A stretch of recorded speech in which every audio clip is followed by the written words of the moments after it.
요즘에는 이제 뭐 코로나하고 뭐 정광훈 이야기하고 뭐 등등 이야기가 막 있긴 하지만 최근에 문재인 정부의 지지율 떨어뜨렸던 것이 바로 부동산 문제 아니겠습니까? 예. 그 부동산 문제를 한번 더 좀 진지하게 한번 더 다뤄봅시다. 왜냐하면 이게 또 다시 수면 위로 올라올 거예요.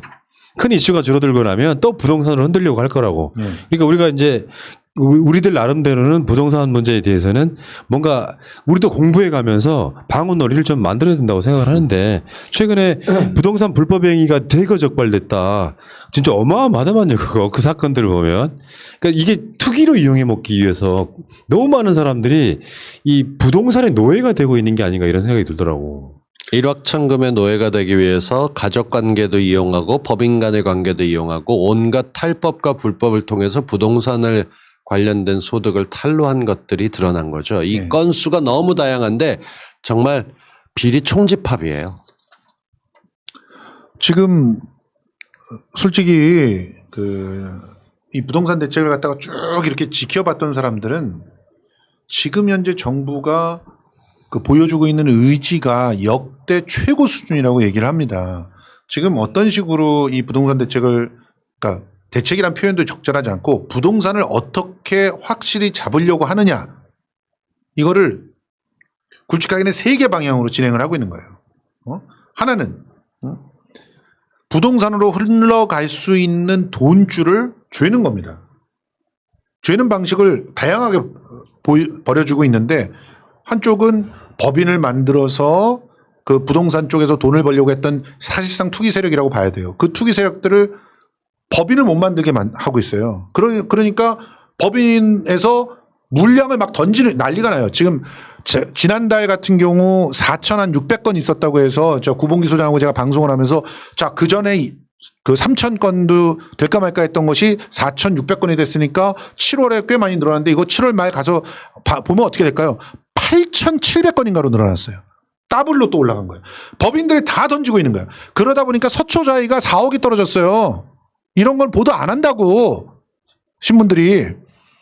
돈줄을 재는 거는 이전까지는 법을 바꿀 수 없었기 때문에 어쩔 수 없이 대통령령으로 대출을 잴 수밖에 없었는데 이제는 법을 바꿀 수 있기 때문에 실제로 법을 관철시켜서 부동산법을 갖다가 집어넣어서 세금으로 때려버리는 거예요. 그래서 돈줄을 갖다 막았어.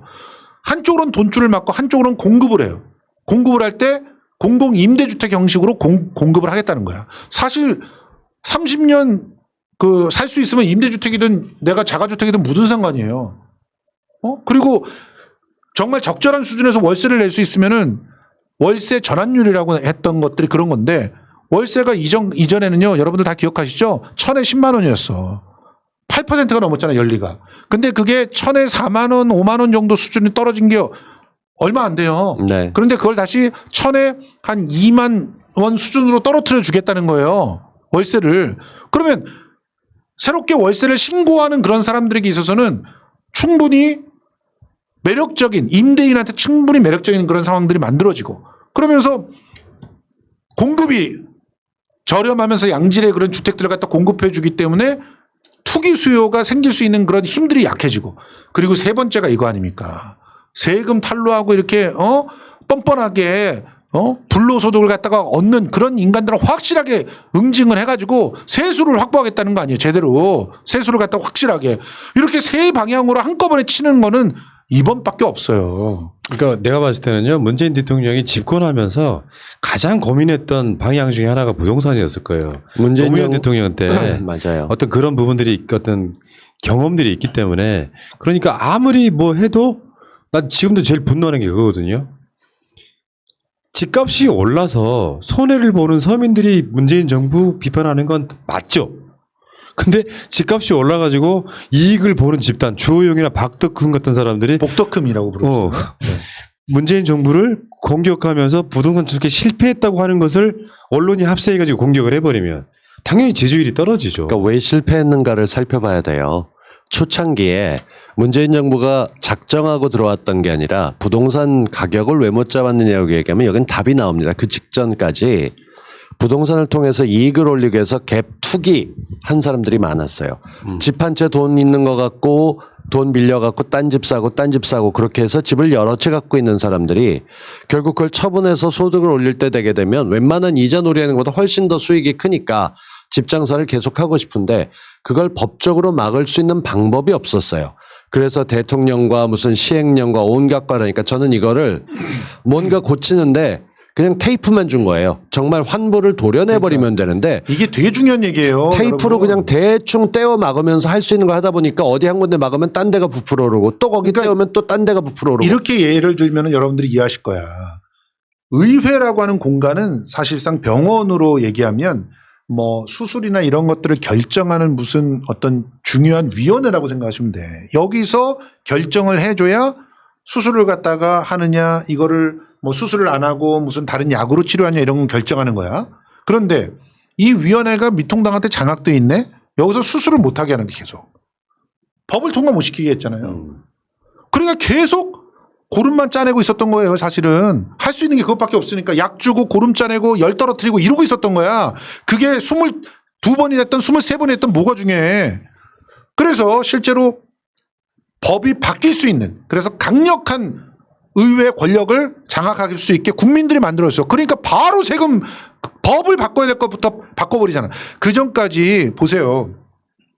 정권은 넘어왔어. 넘어왔는데 의회가 아직까지 장악돼 있었어. 그러다 보니까 법을 바꾸지 못하니까 어떤 일들이 벌어졌느냐. 실제로 여러분들 다 기억하시잖아요. 20대 국회에서 뻑하면 그냥 전부 다 그냥 나가가지고 개판 치면서 통과시키는 법이 없어서 통과시키는 법이. 그 상태에서 그러면 박근혜가 만들었던 2015년 12월에 만들었던 4대 악법 이게 바뀌지 않는 상태로 계속 유지돼 왔다니까. 그런 상태에서 이번에 마지막 뿌리까지도 바꿔놓은 거예요. 아, 그러니까 다시 한 번 말씀드리지만 그래서 집값이 오른다면 정상적인 나라의 언론들은요 법을 비웃듯이 이 사람들이 부도덕한 방식으로 집값을 올린다라고 비판을 해야 되는데 내용은 하나도 안 중요해. 문재인 정부가 아무리 노력해도 집값이 오르는 그래서 사실은 언론과 미래통합당 조중동이 합세해가지고 문재인 정부의 부동산 대책을 무력화시킨 거란 말이죠. 그냥 성수형이 오늘 얘기하는 거에서 화낼 만한 부분에서 얘기를 했어. 근데 누군가가 옆에서 김성수 소리 질른 건 사실 아니에요. 지금 민주당 내 일부 주자들도 부동산 가격이 문재인 정부 들어가서 올라간 건 사실 아니에요. 이따구 소리들하고 앉았어요. 맞아요. 저는 이게 또라이 같은 생각이 드는 게 뭐냐면은 오른 건 맞아요. 투기꾼들이 득식을 하면서 돈 싸들고 집값 올리려고 혈안이 돼 있어요. 어디는 얼마 이상 내놓지 마라. 이 쌩 난리를 치는 속에서도 20몇 번의 응급대책 정말 병원에서 수술 안 받겠다고 저 외래만 받고 가는 사람 붙잡아다가 이제 제대로 잘못된 걸 잘라내고 그 정말 뒤에서 이렇게 사고 팔면 돈 벌어 하는 사람들을 투기꾼 세력을 쫓아내게 됐어. 그러면 이제부터 지켜보고 가면 되는 건데 그렇지. 그간의 과정은 아무 설명도 없이 외가 없이 옳은 건 사실 아니냐 무능한 것처럼 포장하는데 정말 아니, 열이 너무 받아요. 네, 생각해봐요. 코로나에 뭐 저쪽 우익들 의사라고 하는 작자들이 아주 그런 얘기 잘하더라. 8.15 집회 간다고 바로 코로나 걸리냐고. 그래. 자, 그거 얘기를 갖다 그대로 해보자. 코로나 그냥 균이 들어왔다고 해봐. 균이 들어왔다고 바로 걸리냐? 그 자리에서? 그렇지 않잖아. 어떻게 돼? 잠복기라는 게 2주 걸쳐야 되고 그 2주 동안 내가 몸이 안 좋아서 내 면역력이 그거를 갖다 잡아내지 못해야 되고 이런 여러 가지 조건이 있어야 코로나로 발병을 하는 거 아니야. 부동산 똑같아. 니네들이 맨 마지막에 모든 안전핀을 다 뽑아놨잖아.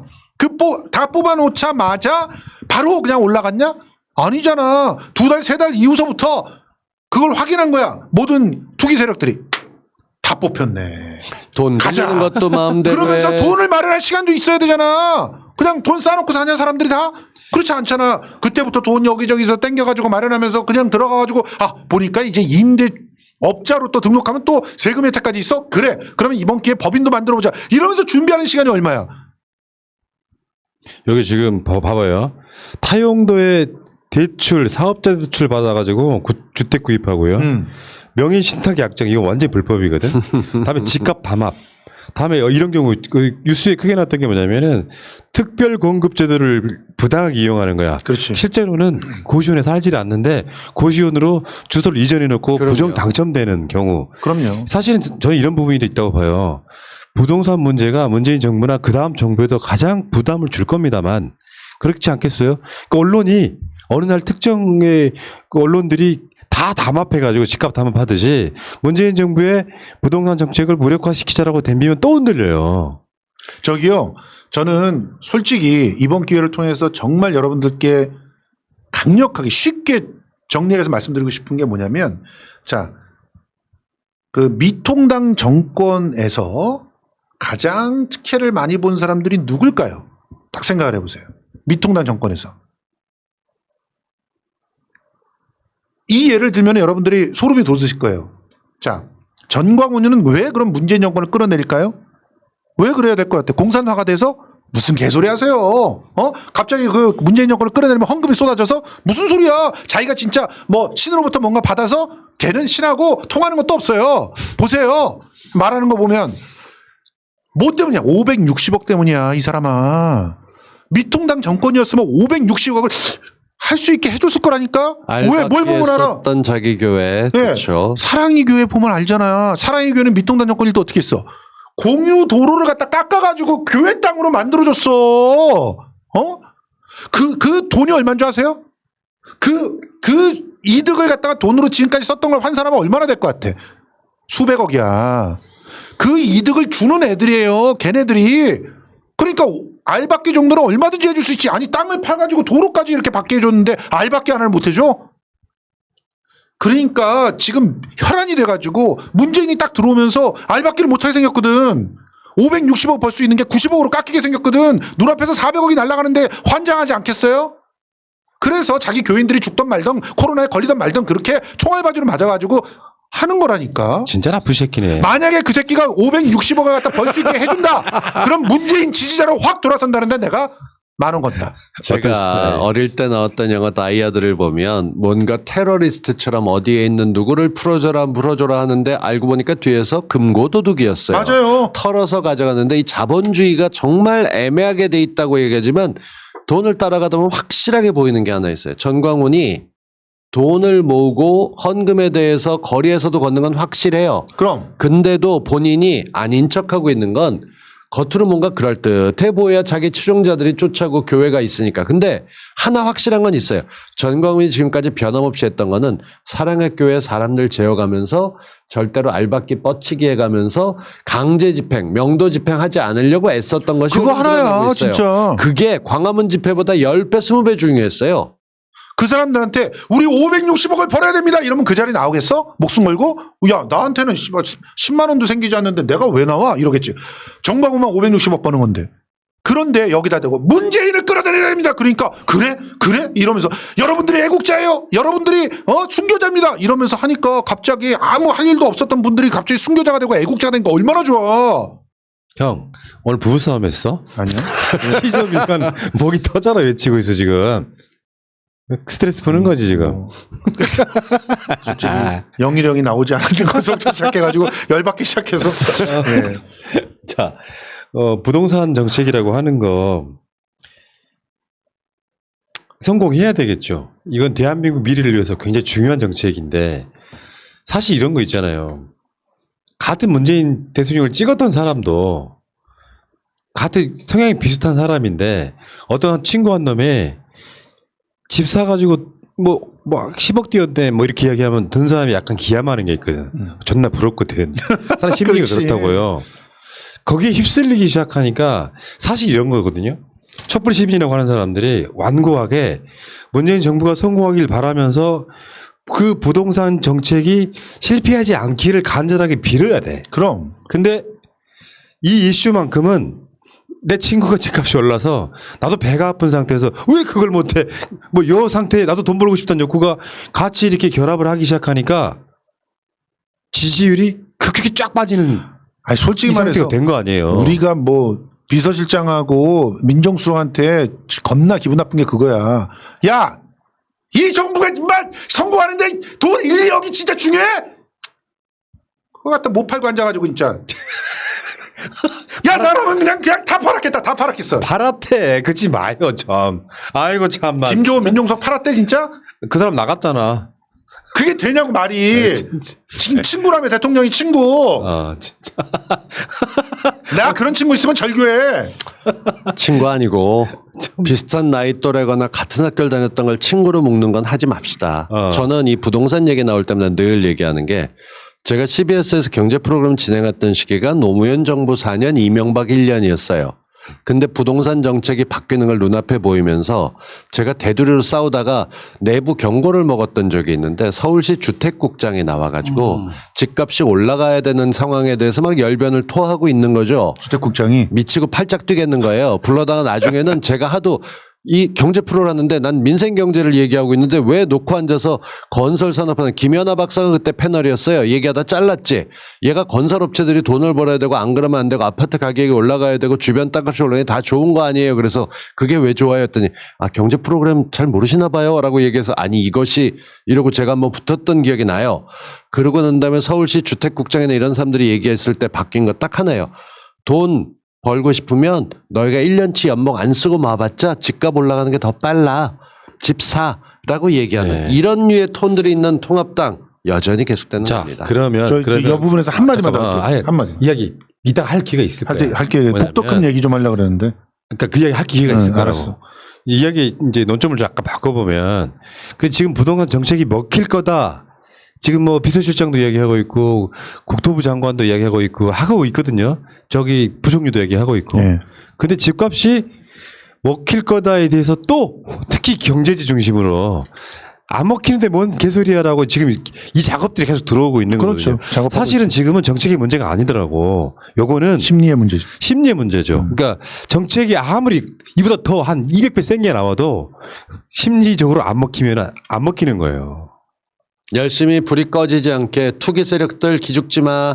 언제고 정권 바뀌면 우리 집값 다시 올라가서 지금 집상가 몇 배로 벌게 해줄 거야라는 불씨를 지피고 있는 거죠. 제가 어저께 그 경제지와 그다음에 이제 일반 일간지의 똑같은 내용을 갖다가 다르게 보도하는 기사를 보면서 기함을 토한 적이 있었는데 경제지에서는 매물 싹 사라져 뭐 이런 것들이 올랐어.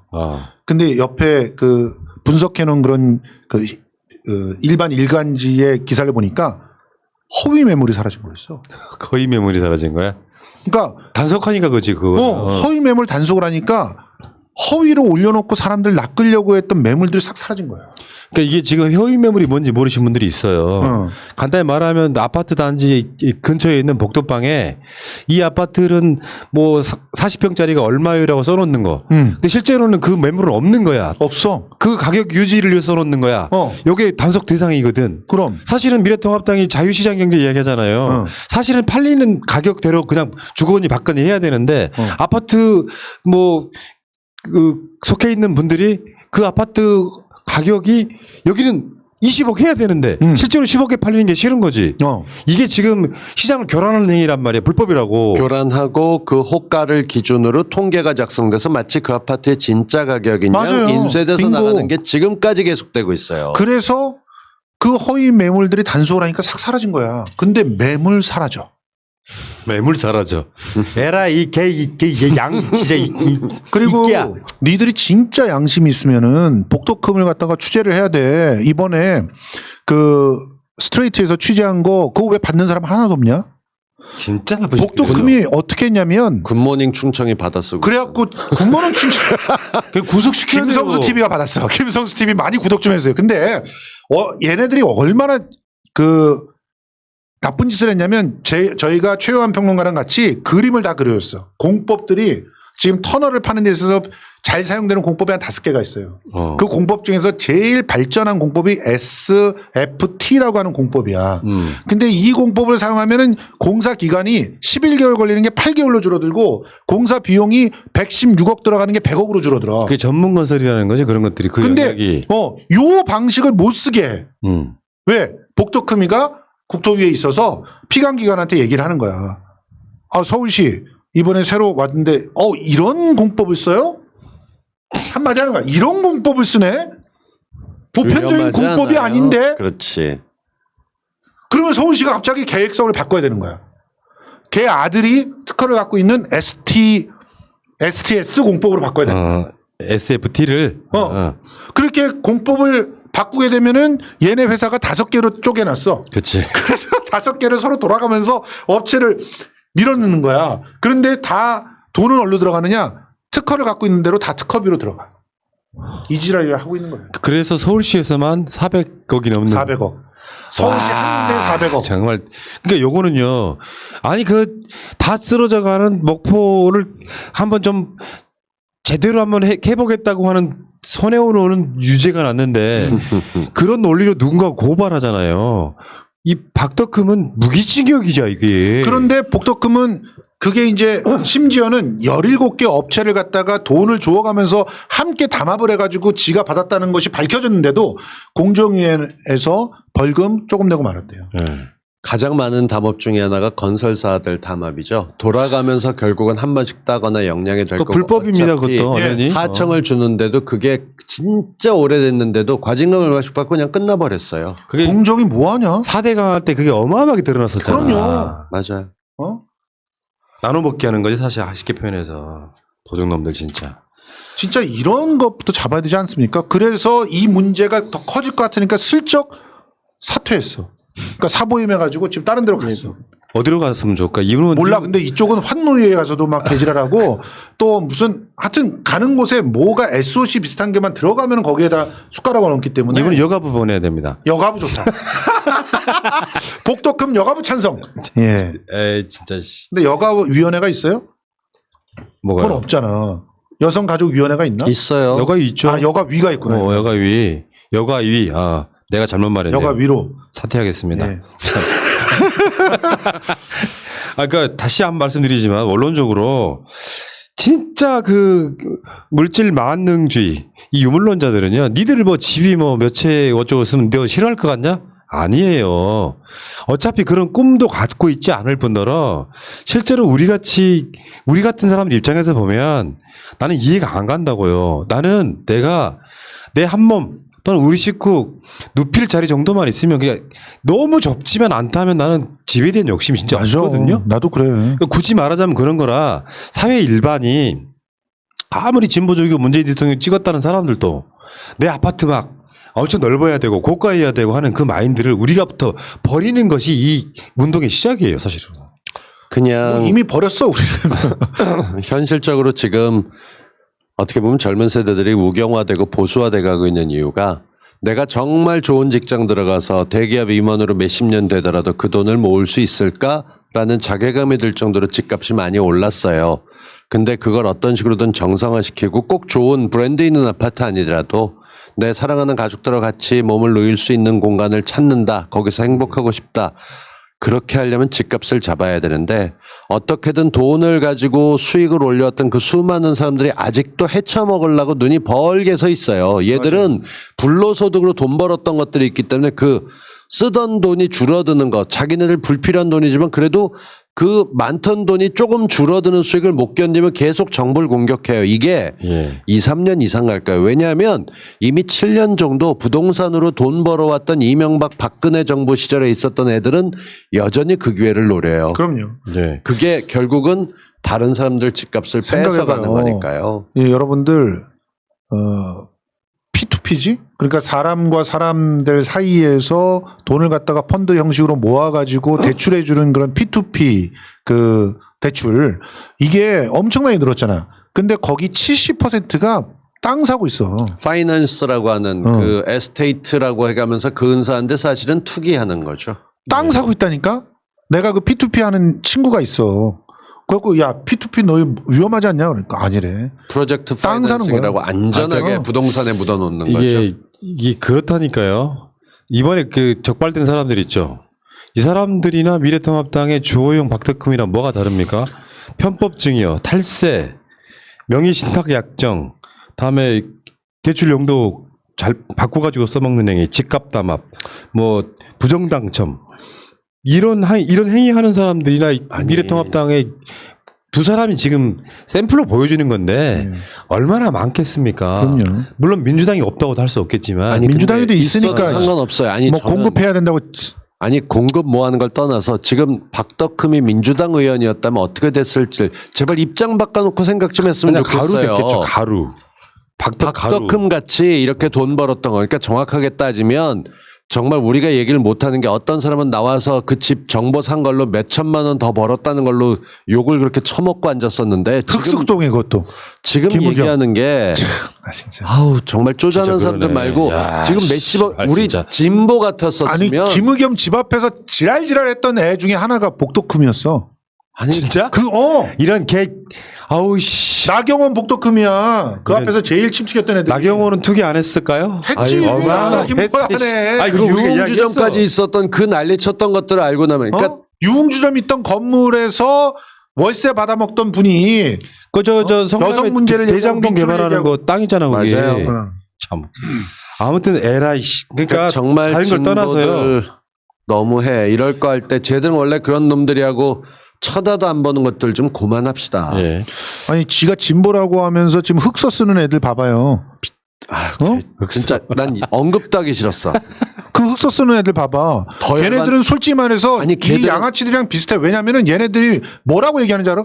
내가 내 친구 저 MB 때 그 차관보 했던 내 친구를 봐서 아는 건데 얘네들은 솔직히 말해서 어떤 서름이 있었는지 아세요? 어떤 서름이냐? 주사파들이 자기를 민주당에 못 들어가게 막았다 이거야. 그래서 자기가 어쩔 수 없어서 김영삼 따라가지고 한나라당에 들어갔다 이거야. 그러니까 그때 당시에는 민자당에 들어갔다는 거야. 그래서 주사파 때문에. 야, 그게 말이 되니? 정말. 주사파 아니라 주사파 할아버지가 해가지고 차라리 정치를 하지 않았을지언정 거기 들어가면 안 되지. 개시철이더라. 저는 다른 건 아니고 정말 당부드려요. 그 진보가 모여야 된다는 얘기들 제가 늘 말씀드리고 저 새끼 유튜브 구독자 숫자 늘리려고 지랄한다고 욕을 먹으면서 하고 있는 게 저는 진중권 같은 애들이 흑서 쓰는 거 그래요. 그럴 수 있어요. 민주주의나 이런 데서 뭘 못하게 말리는 건 못해. 근데 그 책이 나오자마자 예약 판매로 1위 올라가는 건 진짜 열받아요. 뭐가 열받아? 그 지네들이 일부러 그렇게 하고 있는 건데. 아니 그렇게 해서 사기를 치던 뭐라던 모여있고 그렇게 하고 백서 쓰느라고 고생하고 팩트 체크하는 건데 저쪽은 거짓말 몇 마디에 좌담직 갖다 집어넣어서 그 글같지도 않은 것들을 모여서 있고 그 얘기를 해야 되는 상황이 오케이. 자, 오늘 주제는 아니니까. 자, 앞에 여러분들 그렇죠. 책 보이시죠? 최민희 의원의 힘없이 걸어 소를 만났다. 아이고, 힘없다. 쉼 없이. 그리고 조국 백서 이 책들을 또 구매를 많이 해주시고 얘기가 좀 예. 많이 새긴 했는데요. 예. 어쨌건 이런 것들, 그러니까 이런 부동산 문제로 저쪽 사람들은 문재인 대통령이나 민주당의 지지를 뺄 수 있죠. 그렇지. 어찌됐건 간에. 그런데 우리가 촛불 만든 국민들 입장에서는 법이 문제가 아니라는 걸 인식하셔야 된다는 거예요. 집값이 그렇죠. 오르는 문제는. 예. 우리가 동조를 해버리면 그 자체가 집값을 오르게 하는 행위가 돼버리는 거죠. 그냥 부동산은 이런 대책 하에서 그 값이 올라갈 수가 없어요. 네. 그리고 지금 6%로 종부세를 갖다 올렸다고 해도 그 6%의 실효세율을 갖다 보잖아요. 그러면은 사실은 미국 따라하려면 아직 멀었어요. 미국이나 캐나다가 집 사면 얼마나 돈 내는 줄 아세요?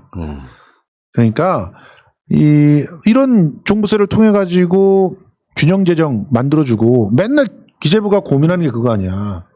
균형 재정. 그 종부세 걷어갖고 하자고. 그리고 또 특히 그 지자체들 중에서 그 사람들 요즘 많이 안 살고 있는 그런 지자체, 뭔가 새로운 그 성장 동력을 갖다가 갖추지 못한 지자체 이런 지자체 좀 나눠주면서 그러니까.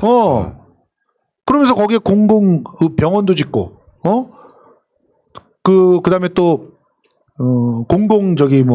공립 학교도 좀 많이 짓고 이러면서 진짜 균형 성장들이 될 수 있게끔 해주는 그런 선택. 거기에는 이제는 그런 선택 해야 공공의사가 병원을 지키고 있고. 그렇죠. 얼마나 좋아. 참, 아이고. 여기까지 해요. 예. 자, 어찌됐건 간에, 대한민국이 여러 가지 이슈들로, 논란들로 지지고 볶겠죠. 앞으로도. 예. 코로나 문제뿐만 아니라. 그 과정에서 저는 이렇게 봐요. 대통령 이제 임기가 한 1년 한 8, 9개월 남았거든요. 예. 꼭 지키고 싶어요. 말하자면 지지율을 지킨다는 게 아니고 정권 연장을 해서 지금 정권 연장 안 되면 부동산 정책도 다시 원점. 그럴 가능성이 매우 높지 않겠습니까? 예. 그래서 최소한 앞으로 10년이나 20년 후쯤에는 집값이 정상이어야 되고 그 집값이 우리 삶의 질을 떨어뜨리는데 쓰이는 게 아니고 조금만 노력하면 집을 살 수 있을 정도. 맞아요. 사람다운 집. 맞아요. 그런 사지 않아도 누구나 임대주택을 살아도 손가락질 하지 않는 세상. 응. 그게 해결이 되면 상당 부분 많은 것들이 사회적 문제들이 해결됩니다. 집값은 그냥 안 내려도 좋아요. 그냥 이대로만 유지하고 있고 임금이 쑥쑥 올라가면 돼. 그러니까. 그러면 어느 순간에 따라잡는다니까. 네. 성수와 동수와 영일의 날일 뻔했지만 영일이는 더룸에 갔어요. 조용히 나온 더룸. 자, 그래서 다음 주부터는 방송 시간이 9시로 환원되겠습니다. 오 좋아요. 아니, 그러니까 우리가 전 방송 끝내놓고 제가 편집 준비 같은 거 하고 밥 먹고 올라오면 시간이 너무 없어가지고 타이트해, 맞아. 8시 반은 좀 부담스러웠는데. 아, 나 그래서 밥도 못 먹었어요, 저는. 그래서 딱 9시, 배고파. 8시까지 1시간만 하는 걸로 환원되겠습니다. 자, 좋아요. 성동일 106회 앞에 리드멘트를 다시 고쳐야 되겠습니다. 방송 바로 직전에 고치니까 이걸 옛날에 기억이 안 나가지고 쌍수 두 번 이게 안 나와가지고 NG를 3번씩이나 내고. 자, 성동일 106회 방송 마치면서 물러가도록 하겠습니다. 새날은 내일 낮 방송에 다시 오겠습니다.